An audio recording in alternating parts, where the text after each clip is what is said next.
اور قیامت والے دن مولا علی نے ان کو پکڑ کے نا تو دوزخ میں دھکا دینا ہے جنہوں نے مولا علی کے نام کے اوپر یہ شرک شروع کیا ہوا ہے. لیکن اب ان کی زبانوں کو کون لگام دے؟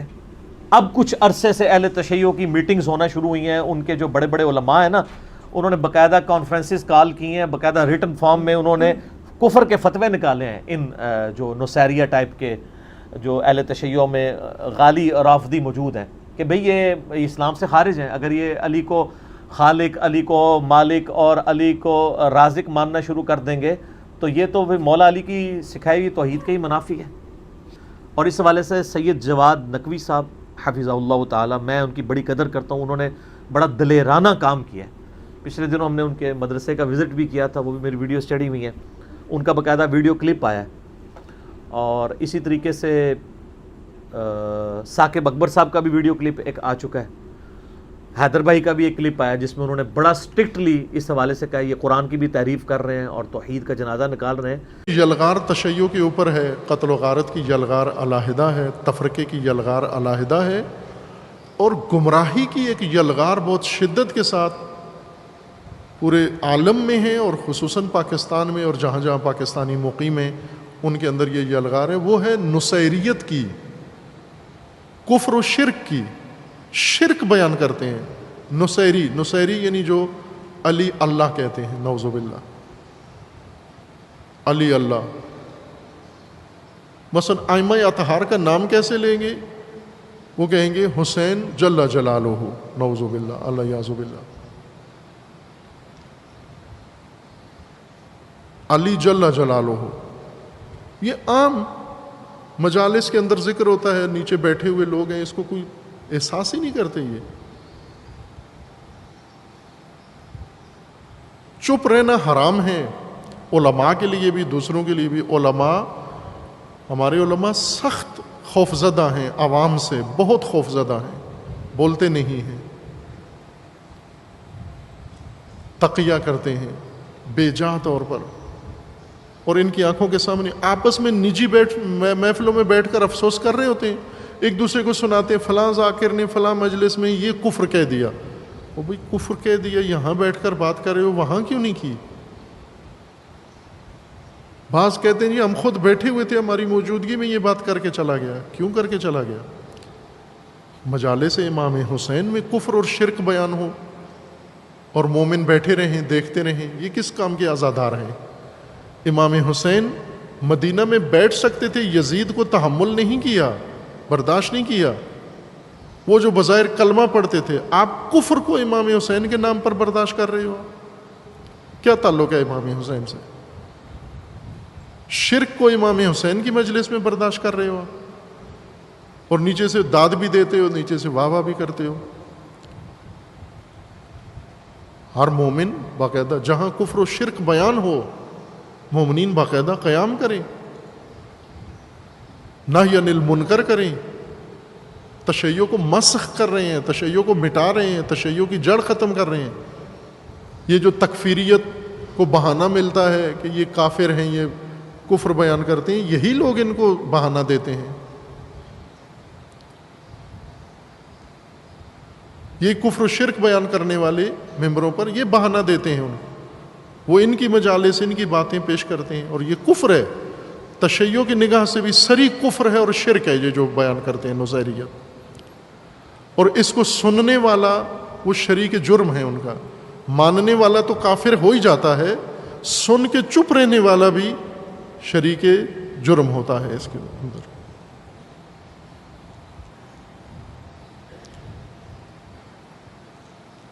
جبکہ یہ ایام محرم کے انقلابی ایام ہیں, یہ ہیں ہی انقلاب کے لیے.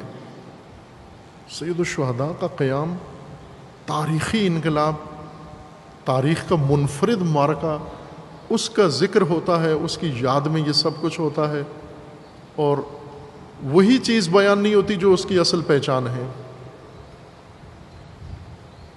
وہی انقلاب ذکر نہیں ہوتا جو امام حسین علیہ السلام نے برپا کیا ہے, جس کا حکم دیا ہے. وہ اصل موضوع کے طور پر پیش ہونا چاہیے. توحید اور شرک کا موضوع ہے. مکتب اہل بیت اطہار مکتب توحید ہے. اہل بیت اطہار کے اقوال، ان کے اعمال سب کے سب خدا کی رضا کے لیے تھے.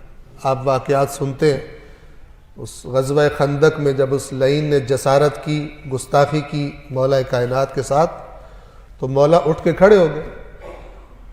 بعد میں کچھ دیر کے بعد اسے قتل کیا، اور لوگوں نے بعد میں جب سوال کیا تو جواب یہ ملا کہ جب اس نے میری گستاخی کی تو پہلے اس کو خالص اللہ کی خاطر مار رہا تھا، لیکن جب اس نے گستاخی کی تو میرا اپنا ذاتی غصہ بھی شامل ہو گیا اور میں اٹھ کے کھڑا ہو گیا. مولا فرماتے ہیں جب تک کہ میرا غصہ چلا نہیں گیا، تاکہ میں اس لعین کو ماروں تو صرف اور صرف اللہ کی رضا کے لیے ماروں. یہ کمال توحید ہے انسان کی گفتار میں، انسان کے اعمال میں. لیکن اگر مکتب اہل بیت میں عرض کیا کرتا ہوں اصل اسلام ہے، تو پھر شیطان کی اصل دشمنی بھی اسی مکتب کے ساتھ. اور اس کسی بھی مکتب کو خراب کرنا، اس کا آسان طریقہ اور خطرناک ترین طریقہ یہ ہوتا ہے کہ اسی مکتب کی جو مقدسات ہیں انہی کا نام لے کر، انہی ہستیوں کا نام لے کر اس مکتب کے ماننے والوں کو خراب کیا جائے. جیسے حضرت عیسیٰ کے نام پر قرآن بتاتا ہے شیطان نے عیسائی قوم کو مشرک بنا دیا.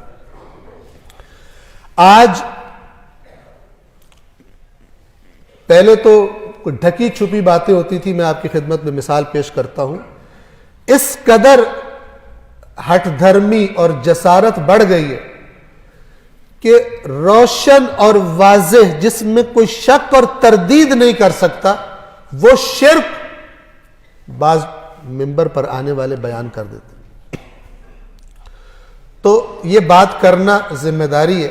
یاد رکھیے قرآن مجید کا اعلان ہے کہ کوئی اگر گناہگار انسان خدا کی بارگاہ میں آئے گا، ایک شرک کے بارے میں اللہ فرماتا ہے کہ یہ جو لے کر آئے گا میری بارگاہ میں، اس کو تو میں نہیں چھوڑوں گا، یہ جہنمی ہے، مشرک پر جنت حرام ہے. شرک کے علاوہ جو گناہ ہوں گے خداوند عالم اپنے معیارات کے مطابق جسے چاہے گا معاف کر دے گا، لیکن مشرک جان لے کہ معافی ہے ہی نہیں، شرک معاف نہیں کیا جائے گا. تو ایک شخص آتا ہے منبر پر، اور آپ دیکھ سکتے ہیں سوشل میڈیا پر یہ کلپ اب وائرل ہے، کوئی ڈکی چھپی بات نہیں ہے. ایک شخص آتا ہے اور ہزاروں کے مجمع کے سامنے مولا کائنات کے فضائل کے نام پر کہتا ہے. آپ کلمہ کیا پڑھتے ہیں؟ اشہد اللہ الہ الا اللہ، یہاں سے کلمہ شروع ہوتا ہے نا. کیا مطلب ہے اس کا؟ میں گواہی دیتا ہوں کہ کوئی معبود نہیں سوائے اللہ کے. یہ کلمہ پڑھنے والی قوم کے سامنے ایک بندہ آتا ہے اور ان سے آ کے کہتا ہے مولا کے فضائل کے نام پر بہتان باندھتا ہے، اس کائنات کے عظیم ترین ہستی پر بہتان باندھتا ہے، اور آ کر کہتا ہے مولا علی فرما رہے ہیں میں عابد بھی ہوں، میں معبود بھی ہوں. فرما رہے ہیں میں وہ عابد ہوں جو معبود بھی ہے. معبود یعنی جس کی عبادت ہوتی ہے. وہ قوم ہزاروں افراد کے جو کلمہ پڑھتے ہیں تشہد میں ویسے اشہد اللہ الہ الا اللہ، وہ اٹھ کے اس کو داد دیتے ہیں. ان عقلوں پر ماتم کی ضرورت ہے. ایک نوحہ اس پر بھی لکھا جائے اور ماتم کیا جائے کہ کھلے عام شرک بکنے والوں کو داد دینا اور ان کو مہنگی فیسیں دے کر ان کو دعوت دے کر بلانا، یہ قوم کدھر جا رہی ہے؟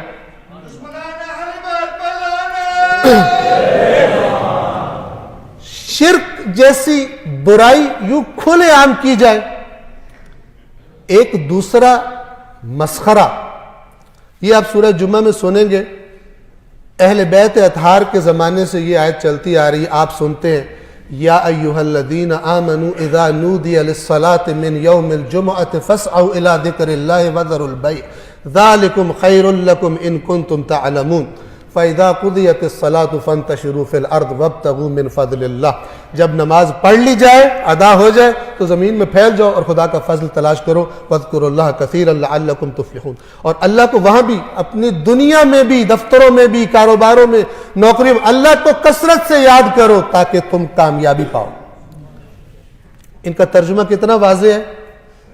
ایک مسخرہ آتا ہے ممبر پر, مجھے معاف کیجیے گا اگر میں سخت لفظ بول رہا ہوں, مکتب امام حسین پر, مکتب اہل بیت پہ کوئی کمپرومائز نہیں ہے کہ جو اس سے کھیلے اور دشمنوں کے ہاتھ میں دے کہ وہ یہ کلپس دکھا کر اور مذاق بنائیں اور بہتان تراشی کرے شیعہ قوم پر اور ان پر کفر و شرک کے الزام لگائے جائیں, جبکہ مجرم یہ مسخرے ہیں, یہ دین فروش لوگ ہیں, اور وہ مجرم ہے کہ جو ان کو بلا کر سٹیج دیتے اور قیامت کے دن پکڑے جائیں گے. ثواب تو بہت دور کی بات ہے, مجرموں کے طور پہ پکڑے جائیں گے جنہوں نے مکتب اہل بیت میں انحرافات پھیلانے میں جنہوں نے اپنا کردار ادا کیا.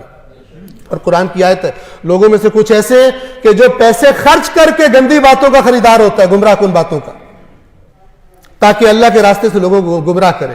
ایک مسخرہ آتا ہے اسٹیج پر اور وہ آ کر کہتا ہے کہ یا ایھا الذین آمنوا اذا نودی, مولوی نے تمہیں غلط ترجمہ بتایا اس آیت کا, میں تمہیں صحیح ترجمہ بتا رہا ہوں. وہ ترجمہ کیا ہے کہ جس جمعے کو امام زمانہ ظہور کریں گے, یہ میں غلط کہہ رہا ہوں, کوئی اس پہ داد نہ مجھے دے دے, ہر جگہ یہ حادثہ میرے ساتھ ہو جاتا ہے, میں غلط بات بتا رہا ہوں تو غلط بات پر بھی لوگ داد دے دیتے ہیں. یہ جو میں بات بتا رہا ہوں یہ جھوٹ ہے, یہ تحریف قرآن ہے, اس پہ کوئی داد نہ دے. یا ایھا الذین آمنوا کہتا ہے وہ جھوٹا, وہ کہتا ہے کہ, اور یہ کلپ بھی وائرل ہے, اے ایمان والو جب جمعے کے دن جب امام زمانہ ظہور کریں گے, یہ آیت اس جمعے کے بارے میں ہے, یہ جمعے کی نماز کے بارے میں نہیں ہے, یعنی جمعے کی نماز ہی نہ پڑھو. جب جمعے کے دن ظہور کے وقت تمہیں ندا دی جائے تو اپنے امام کی طرف دوڑ پڑو, وذروا البیع, آج تک اس کا ترجمہ یہ تھا کہ خرید و فروش ترک کر دو. یہ صاحب فرماتے ہیں کہ اگر کسی اور کی بیعت کی ہوئی ہے وہ بیعت توڑ دو, اس بیع کو, تجارت کو بیعت بنا دیا. تم نے کسی کی بھی بیعت کی ہوئی ہے, کوئی حلف اٹھایا ہوا ہے, اس کو توڑ دو, امام زمانہ کی بیعت کرو. ذالکم خیر لکم ان کنتم تعلمون. اس قدر واضح قرآن کی تحریف, وہی جو یہودی علماء قرآن نے شدید مذمت کی کہ یہ اپنی زبانوں کو ٹیڑھا میڑھا کر کے پھیرتے ہیں تاکہ آپ سمجھو کہ اللہ کی کتاب میں یہ لکھا ہے, حالانکہ یہ اللہ کی کتاب میں نہیں ہے, اور یہ خدا پر جھوٹ باندھتے ہیں جبکہ اس بات کو جانتے بھی ہیں. یاد رکھیے, اگر بچنا چاہتے ہیں اس فتنے سے, کفر اور شرک کے, خدا را اللہ کی کتاب کو پڑھیے, خدا را اللہ کی کتاب کو پڑھیے, خدا را اللہ کی کتاب کو پڑھیے. میں جا کے پوچھا کرتا ہوں, جہاں بھی جاؤں سوال کیا کرتا ہوں, باتیں اور بھی تھی لیکن میں ابھی کر نہیں پاؤں گا, معذرت چاہتا ہوں, ایک آدھا منٹ اوپر ہو جائے گا.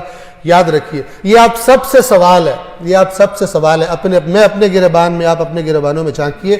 میں کہا کرتا ہوں, ایک مثال دیا کرتا ہوں, اگر کوئی آپ کا نان مسلم, غیر مسلم دوست بنے اور کہے میں اسلام سے دلچسپی پیدا ہو گئی ہے میرے دل میں اور میں اسلام کو پڑھنا چاہتا ہوں, مجھے کوئی کتاب دو اسلام کو سمجھنے کے لیے, لیکن کتاب ایسی ہو کہ جس کو ہر فرقہ مانتا ہو, کیونکہ مجھے پتہ چلا ہے کہ تم لوگ مسلمان فرقوں میں بیٹھے ہو.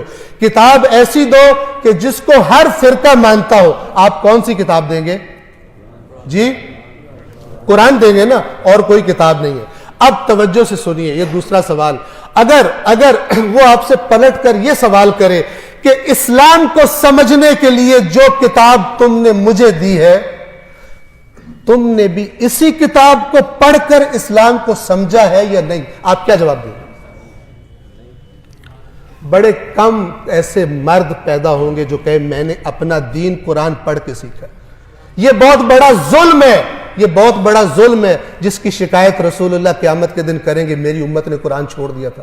کسی کے پاس کوئی ایکسکیوز نہیں ہوگی, میں تو فلانا مولانا صاحب کی بات سنی تھی, میں نے فلانا. اللہ کہے گا میں ہر مولانا سے بڑا تھا, تم نے میری بات کیوں نہیں پڑھی, تم نے میری کتاب کیوں نہیں پڑھی؟ اگر گمراہ ہوئے ہو میری کتاب سے دور رہ کر, اس کے ذمہ دار تم خود ہو. یہ میرا رسول تمہاری یہی شکایت کر رہا ہے کہ میری قوم نے قرآن کو چھوڑ دیا تھا, میری قوم نے قرآن کو چھوڑ دیا تھا.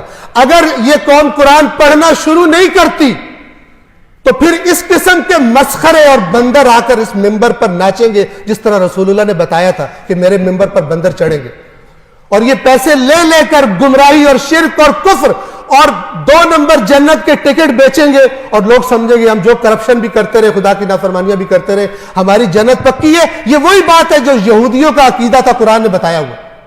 کرپٹ تھے, سمجھتے تھے ہم جنت میں جائیں گے. غیر ذمہ دار ہو گئے, رسول اللہ کے منکر ہو گئے, سمجھتے تھے ہم جنت میں جائیں گے.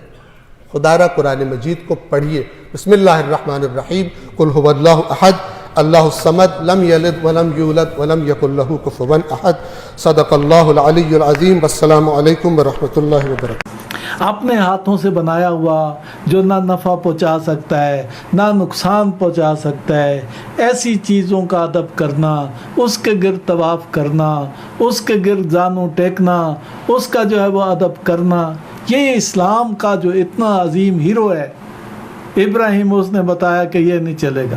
جو چیزیں آپ کو نفع نہیں دے سکتی، جو چیزیں آپ کی اپنی بنائی ہوئی ہیں، ان کا ادب کیا کرنا۔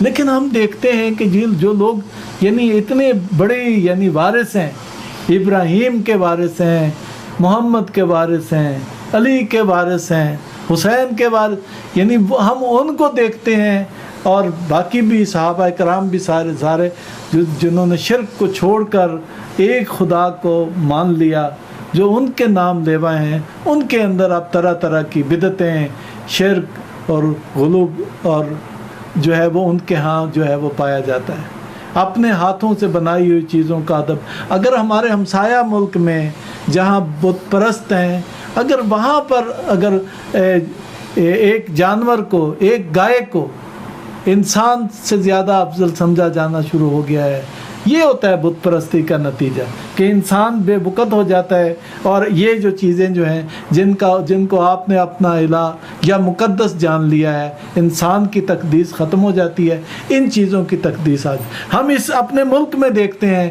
بعض گروہوں نے جانوروں کو ایسی پوجا پاٹ انہوں نے شروع کر دی اس کی کہ انسان پیچھے رہ گیا ہے، اور اس کا جو ہے وہ ادب کرنے لگے ہیں۔ انسانوں کی لاشیں پڑی رہتی ہیں، اور یہاں بعض کا جانوروں کو دفنانا شروع کر دیتے ہیں۔ ہم دیکھتے ہیں اپنے ہاتھوں سے بنائی، ابھی حال ہی میں ہم دیکھتے ہیں کہ ایک گروہ ہے جس نے اس طرح سے علماء کی توہین کی ہے، مدارس کی توہین کی ہے، جس نے بالکل ایسے نظریات کا اظہار کیا ہے کہ جو بالکل دین کے نظریات نہیں ہیں، اور جو یعنی جن کو دین کا بالکل سرے سے پتہ نہیں ہے، وہ کھڑے ہو کے دین کے جو ہے وہ ترجمان بن جاتے ہیں۔ یعنی جن کو بت شکن ہونا چاہیے تھا اور بت شکنوں کا وارث ہونا چاہیے تھا، وہ آ کے اس طرح کی جو ہے وہ ان کے ہاں سے بت پرستی کے جو ہے وہ مظاہر دیکھنے کو آ جاتے ہیں۔ اللہ رسول نے بنائی ہوئی یہ کتاب ہے، عقائد کی کتاب بھی، یہ قرآن ہے، ہماری عقائد کی کتاب بھی یہی ہے۔ اس سے ہٹ کے آپ کون سی عقائد کی کتاب جو ہے وہ وضع کرنا شروع کریں گے؟ اور قرآن جو ہے وہ بتاتا ہے کہ اللہ تعالیٰ کیسے توحید کے مسئلے میں جو ہے وہ غیرت مند ہے۔ اگر آپ کو توحید کے مسئلے میں آپ کے اندر غیرت نہیں ہے، تو پھر کسی عقیدے پر آپ کی جو بھی غیرت ہے اس کی کوئی حیثیت نہیں۔ قرآن کہتا ہے کہ انسان کو ہر گناہ معاف ہو سکتا ہے، لیکن شرک جو ہے پروردگار کہتا ہے وہ ہرگز معاف نہیں ہوگا۔ تو ابراہیم کے اس طرح کے عظیم الشان کارنامے سے ہمیں یہ سبق ملتا ہے کہ ہمیں سب سے پہلے غیرت مند توحیدی ہونا چاہیے، کہ ہمیں اپنے پروردگار پر جو ہے وہ ایمان لانا چاہیے، اس کی توحید پہ ایمان لانا چاہیے۔ کوئی نبی پاک نے کہا لا الہ الا اللہ کہو اور فلاح پا جاؤ، قولوا لا الہ الا اللہ تفلحوا، لا الہ الا اللہ کہو اور فلاح پا جاؤ۔ یعنی اس کا مطلب ہے کہ سب سے اہم چیز جو ہے، سارے نبیوں کا دین یہی ہے، لا الہ الا اللہ سارے نبیوں کا دین ہے۔ نبیوں کو ہم مانتے ہیں خدا کی وجہ سے، کیونکہ اللہ کے وہ نمائندے ہیں، ٹھیک ہے، ان کی عظمتیں بڑی زیادہ ہیں۔ اگر ہم ان کی عصمت کو نہیں مانیں گے، ان کی عظمت کو نہیں مانیں گے، ان کے علم کو نہیں مانیں گے، خدا سے ان کے ارتباط کو نہیں مانیں گے، تو کیسے خدا کا پیغام ہم ان سے لیں گے؟ ان کے مقامات عالیہ سے کوئی انکار نہیں، لیکن یہ کہ کوئی چیز جو ہے وہ لا الہ الا اللہ کے مقابلے میں نہیں ٹھہر سکتی، ہر چیز اس کے پھر طول میں آتی ہے، یعنی اللہ کی وجہ سے آتی ہے۔ ہم نے آپ نے دیکھا ہوگا نبی پاک کی ایک انگوٹھی کی مہر بڑی مشہور ہے، اس کا چھپی ہوتی ہے محمد رسول اللہ جس کے اوپر لکھا ہے۔ آپ دیکھیں کہ نبی پاک کی غیرت توحیدی کو دیکھیں، اس کو ایسے لکھا ہوا اللہ کا لفظ آپ کو اوپر نظر آئے گا، لکھنا محمد رسول اللہ تھا، لیکن اس انداز سے لکھا ہے کہ اللہ کا لفظ جو ہے وہ اوپر نظر آتا ہے۔ ہم دیکھتے ہیں امام خمینی جو ایک توحید پرست اور اس دور میں طاغوت شکن رہبر کے طور پہ سامنے آئے، وہ ایک کرسی پر بیٹھتے تھے آ کے خطاب کرنے کے لیے، ان کے اوپر لکھا ہوتا تھا کلمۃ اللہ ہی العلیٰ، اللہ کا کلمہ جو ہے نا وہ سر بلند ہے. آپ غور کریں کہ کیسے نبی پاک نے یعنی جب بت خود گرا سکتے تھے سارے وہ گرا دیے, توڑ دیے لاٹھی مار کے. ایک بت خانہ کعبہ میں اوپر تھا, اس کو گرانے کے لیے علی سے کہا یہاں پہ چڑھ جاؤ. علی نے پاؤں رکھے مہر نبوت پر, نبی کے حکم پر, تاکہ بت کو توڑ دیا جائے. تو اسی علی کے نام پر, اسی محمد کے نام پر, اسی کی محبت کے نام پر جو ہے وہ بت شکنی کو اس ملک میں جو ہے وہ فروغ دیا جا رہا ہے. اہل البیت کے مانو. کیا کہا آخری وقت میں امام حسین نے؟ بسم اللہ و باللہ و علی ملت رسول اللہ. ان لفظوں سے امام حسین کا تاریخ میں لکھا سب سے پہلا لفظ, یعنی بڑے ہو گئے تھے عام بچوں سے, آپ نے دیر سے بولنا شروع کیا اور آپ نے جو سب سے پہلا کلمہ کہا, نبی پاک ایک مسجد میں تشریف لے کے گئے اور آپ کو اتارا اور آپ کے ساتھ آپ کندھے پہ تھے اور اتارا نماز پڑھانے کے لیے, تو آپ کو ساتھ کھڑا کیا تو نبی پاک نے کہا اللہ اکبر. امام حسین نے کہا بے ساختہ اللہ اکبر.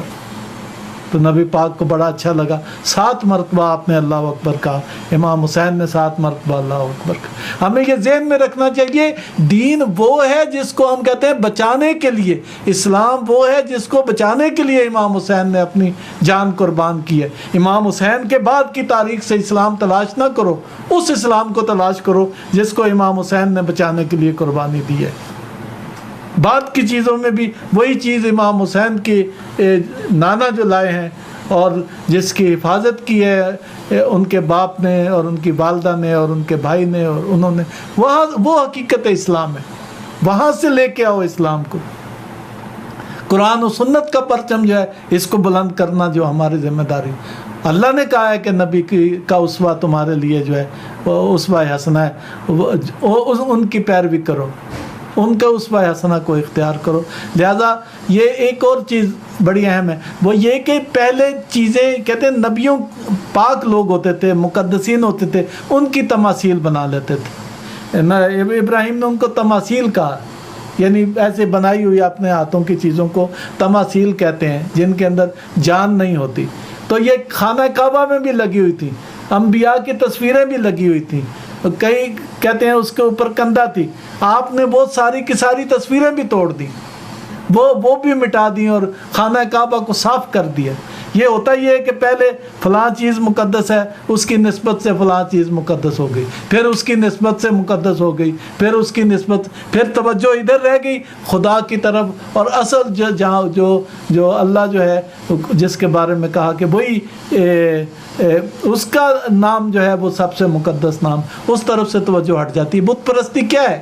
اس کا یہ بت ہے, اس کا یہ بت ہے, اس کا یہ بت ہے. ہم نے بھی مقدس چیزیں ایک یہ بنائی ہوئی ہے, ایک یہ بنائی ہوئی ہے, ایک یہ بنائی ہوئی.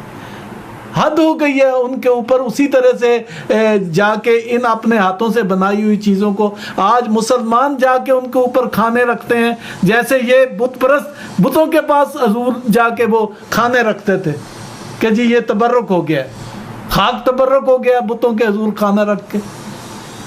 یہ اسی کے خلاف تو ساری جنگ ہے, ساری توجہ تو اس طرف ہو جاتی ہے. اٹھیں علماء کرام, نکلیں توحید کے پرچم بردار, روکیں ان کو, کوئی تعلق نہیں ہے ان کو. یا سر جھکانا ہے اللہ کے حضور میں توحید پر, یا ان کا یہ کہیں کہ ہمارا کوئی تعلق نہیں قرآن حکیم کی توحید پرستی سے اور انبیاء کی توحید پرستی سے, اہل البیت کی توحید پرستی سے. بت تو محمد مصطفیٰ کے یعنی کندھوں پہ کھڑے ہو کے علی نے توڑ دیا ہے. اس امام کا نام لے کے آپ ہمیں شرک کی دعوت دیتے ہیں. علماء کو چاہیے کہ ایسے موقع پہ اللہ کے نبی نے فرمایا ہے کہ جب بدعتیں پھیل رہی ہوں تو علماء کی ذمہ داری ہے کہ اپنے علم کو ظاہر کریں. اس ملک میں بڑے بڑے اہل علم موجود ہیں. یہ موقع ہے کہ ایسے موقع پہ جب بڑی جرت پیدا ہو گئی ہے ان لوگوں میں جو شرک کے مظاہر کی حفاظت کرتے ہیں اور اس کو مقدس کرتے ہیں اور ان کو مربوط کرتے ہیں ایسی ہستیوں کے ساتھ جو توحید کے علمبردار تھے. امام مہدی علیہ السلام توحید کے علمبردار ہوں گے, عیسیٰ علیہ السلام آئیں گے تو وہ توحید کے علمبردار ہیں. قرآن کہتا ہے عیسیٰ سے کہ تم نے کہا تھا کہ مجھے اور میری ماں کو جو ہے وہ خدا بنا لو, تو اللہ وہ کہتے ہیں نہیں یا اللہ میں نے تو جو تو نے مجھے کہا وہ میں نے اس قوم کو کہا, میں نے تیری عبادت کی طرف لوگوں کو دعوت دی, میں نے کہا ہوتا تو تجھے علم ہوتا. یعنی اس طرح اپنی ایک قرآن حکیم میں ہے کہ صفائیاں پیش کر رہے ہیں, میں نے تیری عبادت کی دعوت دی ہے. وہ عیسیٰ آئیں گے اور اس مہدی کے پیچھے جو ہے وہ نماز پڑھیں گے. ہم کیسے کہہ سکتے ہیں کہ یہ آئیں گے تو یہ ان چیزوں کو جو تم نے بنائی ہوئی ہیں اپنے ہاتھوں سے اور ان کو مقدس قرار دیتے ہو, ان کے اوپر اچھاڑ چڑھاتے ہو, ان کے اوپر دوپٹے ٹانگتے ہو, ان کے ساتھ کھانے باندھتے ہو اور لوگوں کو محروم کرتے ہو, یہ تم نے بت پرستی جو ہے اس میں شروع کر دی. علماء کو چاہیے کہ اپنے علم کو ظاہر کریں, علماء کو چاہیے لوگوں کو گمراہ ہونے کو بچائیں. کوئی اس میں یعنی ابراہیم اگر آگ میں کود سکتے ہیں توحید پرستی کا پرچم بلند کرنے کے لیے اور توحید پرستی کا علم بلند کرنے کے لیے, تو ہم بھی یہ توحید پرستی کا پرچم جو ہے بلند کر سکتے ہیں. لیکن جو علماء ہیں ان کی ذمہ داری یقیناً اس میں زیادہ ہے کہ وہ اس میں بلند ہوں اور وہ نکلیں. میں یہاں واضح کر دوں, غازی عباس کا علم حق کا علم ہے. دنیا میں جہاں حق ہے وہاں اس کا ساتھ دو, دنیا میں جہاں طاغوت ہے وہاں اس کے خلاف اٹھو. غازی عباس سچ اور حق کی حمایت میں باہر نکلے تھے. انہوں نے اسلام اور محمد مصطفیٰ کے ساتھ جو وفا کی ہے وہ حق کے ساتھ وفا کی ہے. آج بھی دنیا میں حق و باطل کا مارکا جو ہے وہ گرم ہے. یہاں پہ جو لوگوں نے طاغوت کے خلاف سینہ سپر ہوئے ہیں ان کے خلاف ان لوگوں نے ہرزہ سرائی شروع کر دی ہے. دنیا میں جو استعمار ظلم کے خلاف اٹھے ہیں ان کے خلاف انہوں نے ہرزہ سرائی کی ہے. امام زمانہ آئیں گے تو ان کے بارے میں واضح ہے کہ دنیا جیسے ظلم و جور سے بھری ہوگی وہ اسے عدل و قسط سے بھر دیں گے. دین کا تعلق کسی خاص ملک سے, کسی خاص وطن سے, کسی خاص علاقے سے نہیں ہے. اگر اس طرح سے ہو تو یہ قرآن تو عربی میں ہے, مکہ اور مدینہ میں نازل ہوا ہے, ہمارا کیا رشتہ ہے اس کے ساتھ؟ دین سرحدوں سے مابرا ہے, یہ آسمانی ہدایت کا نام ہے.